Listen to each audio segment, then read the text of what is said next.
আমরা একটি দেশ চেয়েছি, বাংলাদেশ। সেই দেশটির নাম বাংলাদেশ। আমাদের একটি মানচিত্র আছে, আমাদের একটি পতাকা আছে। আমরা বাংলাদেশী হিসাবে বিশ্বের মানচিত্রে নিজেদেরকে প্রতিষ্ঠিত করতে চাই। আমার নেতা শহীদ রাষ্ট্রপতি জিয়াউর রহমান যুদ্ধ করেছেন, দেশ দিয়েছেন, পতাকা দিয়েছেন, বিশ্বের মানচিত্র থেকে আমাদেরকে পরিচিত করেছেন। আমাদের নেত্রী দেশনেত্রী বেগম খালেদা জিয়া এই গণতান্ত্রিক আন্দোলন করতে যেয়ে আপোষহীন থাকার কারণে দেশকে তাকে বারবার কারা নির্যাতিত হতে হয়েছে।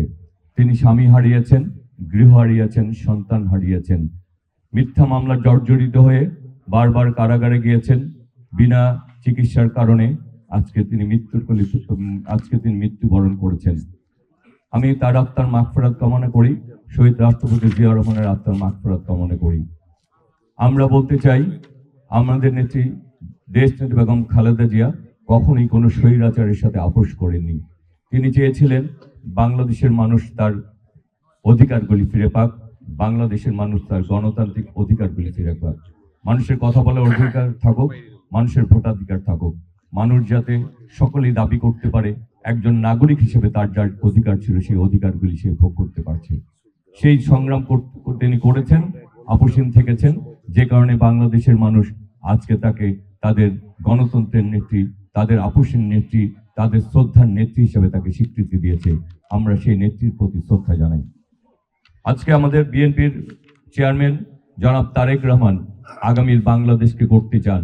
তিনি চান তার মা এবং তার বাবা যে পথে চলেছেন, ইসলামী মূল্যবোধে বিশ্বাস করে আলেম ওলামাদেরকে নিয়ে ইসলাম এবং এলাকার যারা মুরব্বী আছেন, যারা এলাকার উন্নয়ন চান, দেশের উন্নয়ন চান, তাদেরকে সঙ্গ করে সবাইকে নিয়ে তিনি আগামীর বাংলাদেশ গড়তে চান। সেই বাংলাদেশকে আমরা যদি আমাদের লক্ষ্যে পৌঁছাতে চাই, আমরা যদি আমাদের এলাকার উন্নয়ন চাই, আমাদেরকে ঐক্যবদ্ধ থাকতে হবে।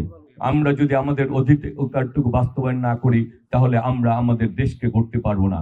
সে কারণে বলবো, এদেশের মালিক যে আমরা, এদেশের মালিকানার অধিকার যে আমরা, আপনার হাতে যে ক্ষমতাটুকু রয়েছে সেই ক্ষমতাটুকু পরিপূর্ণভাবে আপনাকে ব্যবহার করতে হবে। আপনি যদি কেন্দ্রে না যান, আপনি যদি ভোট না দেন, আগামী দিনে যে প্রতিনিধি আসবে তার কিন্তু আপনার কাছে জবাবদিহি থাকবে না।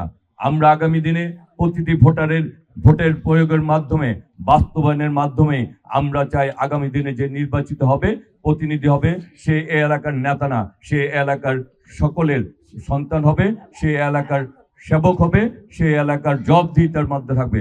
ভোটারদের কাছে তার জবাবদিহিতা থাকবে। ভোটাররা যাতে এলাকার প্রয়োজনে, এলাকার উন্নয়নের প্রয়োজনে, এলাকার মানুষের সেবা দেওয়ার জন্য সকল সময় তার কাছে তার পায় এবং তার সাথে দেখা সাক্ষাৎ করতে পারে, আমরা সেরকম একটা রীতি চালু করতে চাই। আমরা জানি এখানে আপনারা যারা রয়েছেন, আপনারা যারা এখানে এসেছেন, অনেকে দলীয় কারণে এসেছেন, কিন্তু অনেক বেশিরভাগই এলাকার উন্নয়নের জন্য এসেছেন। অনেকের সাথে আমার ব্যক্তিগত সম্পর্ক রয়েছে, অনেকের সাথে আমার রাজনৈতিক সম্পর্ক রয়েছে, অনেকের সাথে আমার আত্মীয়তার সম্পর্ক রয়েছে। কিন্তু আমি তারপরে বলতে চাই, আমরা ঢাকা নয়, আমরা ৭৫ নম্বর ওয়ার্ড, আমরা এলাকার সবাই একজন আরেকজনকে সহযোদ্ধা, একজনের প্রতিবেশী, আমরা একজন আরেকজনের ভাই। সেই সম্পর্ককেই আমাদের সবচেয়ে বড় চাহিদা হচ্ছে, যা কিছু করলে এই এলাকার মানুষ ভালো থাকবে, যা কিছু করলে এই এলাকার উন্নয়ন হবে, যা কিছু করলে আগামী দিনে আমাদের সন্তানরা, আমাদের ভাইরা, আমাদের যারা ভবিষ্যৎ প্রজন্ম আছে তারা ভালো থাকতে পারবে। সেই কাজগুলি ইনশাল্লাহ আমরা সকলকে মিলে আমরা সেই কাজগুলি করব। আজকে যখন আমাকে জিজ্ঞেস করে আমার বোন কয়জন, আমি বলে আমার হাজার হাজার বোন।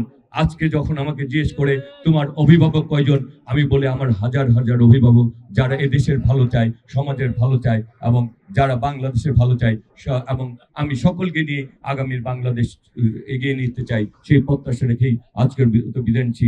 বিদায়ের আগে যে কথাটা আমরা বিশ্বাস করি, যে কথাটা আমরা বলি, সেটি হচ্ছে আমার আগে আমরা, আমাদের আগে দেশ, ক্ষমতার আগে জনতা, সবার আগে বাংলাদেশ।